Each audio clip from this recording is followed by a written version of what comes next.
All right, so we are going to go over a money hand toss. So for your money hand, we've talked about this in previous videos, but basically what you're gonna do is you're gonna have your palm open and facing the sky. I've got my fingers bladed there, and then my thumb is just kind of pushed out from that, so that's not included in the bladed fingers. And then I've got that flipped up, so if it's like, hey mom, can I have some money? That type of idea. That's what we're thinking about with our money hand. So your money hand toss, you can really play with the height here. There's different ways that you can do this, different preps you can use to get into it that can really make it even more impactful. So I'm just going to show you two different versions today of the money hand toss. So we're just going to start with our little baby one. So with our baby money hand toss, we're going to, I'm just going to use drop spins as our prep to get into that. So let's just do, let's say, 4 drop spins. So 1, 2, 3, 4, or rather 4 counts. On that count 4 though, instead of going into that grab with that right hand with the up drop spin, I'm going to actually grab money hand, and I'm grabbing that just above, like a split between that top cheater and tab. So that's where my money hand grab is going to be. So I'm down 1, up 2, down 3, money hand. So you're really going to work on that grab there. If you need to pull it up a little bit closer to tab when you get a feel for this, you can definitely do that as well. But with this, you're going to think about going down, and you're going to do a really quick wrist action where you're thinking down and out. So I'm doing a quick flip here, and then my left hand is going to pull just a little bit down as well to help get my flag around. And then with my catch, so 1, 2, 3, 4, 5, 6. I'm just kind of keeping this right in front of me here, so I don't really have time to like do anything really crazy with my free arms. So you just want to make sure they're kind of really controlled right in front of you. And I'm going to think about out and catch. And so they're all just kind of staying right here in front of me with this little baby money hand toss. 5, 6, 7, 8. 1, 2, 3. Grab, 4, out, 5. Alright, so just grabbing nice and strong into that catch here. This is a much smaller controlled toss. If you're trying to just play with tosses to begin with, especially in a windy environment, this is a good one that you can control no matter how windy it is.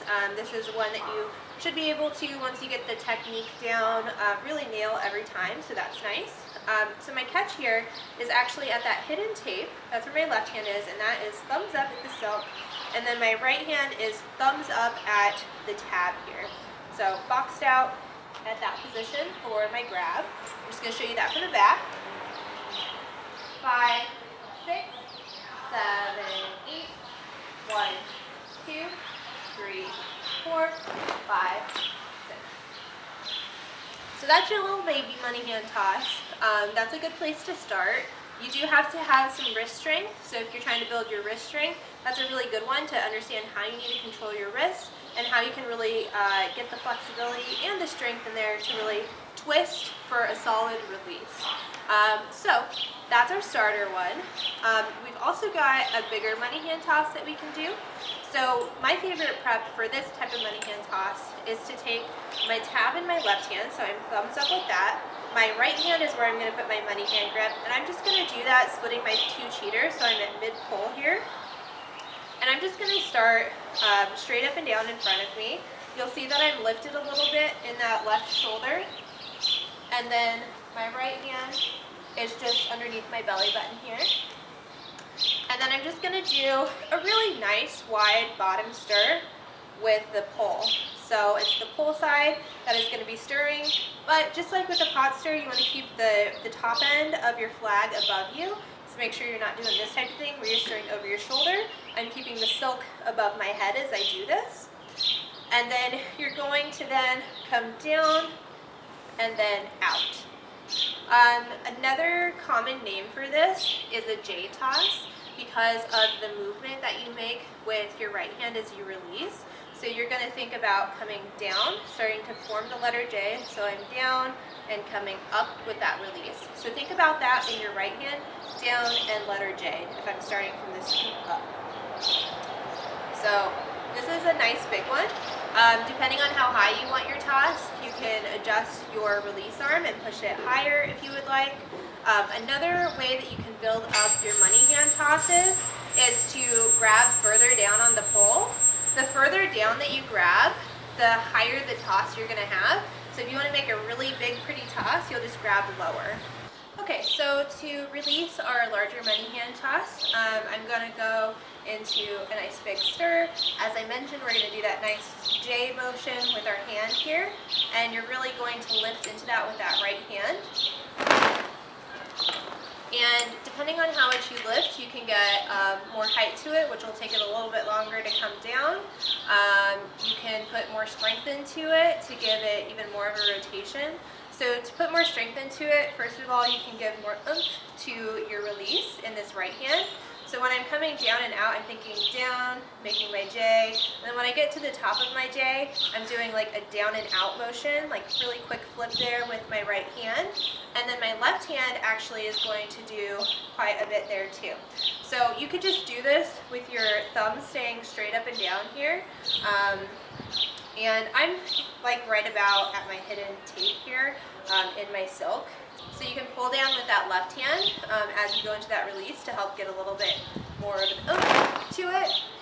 If you want to make this a really, really big toss, you can actually flip that left hand to over at that bottom tape, or even pull this up the silk a little bit to make it bigger. And that way that pushing motion will have even more of a momentum piece to it that will allow it to have more spin. So I can just do that as I'm doing my prep. If I'm starting under, I'm thinking about opening up my palm here as I'm coming up. And then as I'm stirring, I'm switching that hand to like a thumbs down position so that I can then push into it here when I go into that release. So that's another way that you can get some more momentum in your money hand toss or J toss. Okay, so for our catch, we're going to first start out by trying this straight up and down. So we're going to catch with our right hand here at tab, and then our left hand is going to have a nice solid catch here at bottom cheater. You could also play around with this depending on what you want to do with your choreography, where you just catch it tab with one hand and then go straight into something else after that. Totally up to you. So we're just going to play around with that. So I'm starting here. 5, 6, 7, 8, 1, 2, 3, 4. So I'm really catching more at like my mid-pull here, so I can get in and control that really nicely and not have that wobbling on me here. So my catch is going to be thumbs up with my right-handed tab and thumbs up with my left hand at mid-pull, mid-pull. So I'm just going to show you that from the back as well. 5, 6, 7, 8, 1, 2, 3, 4, 5. So like I said, the money hand toss is something that you can play around with a lot to kind of play with, you know, how lofty you want your toss to be, how many rotations you want it to be. So kind of play with your adjustment of your hands there. But your little baby money hand toss is an awesome starting place for building strength. And that bigger money hand toss is really nice for making a big, impressive, fancy open toss in the air. It looks really good all together. It's also really nice and easy to control. So those are really great starting places for your money hand toss.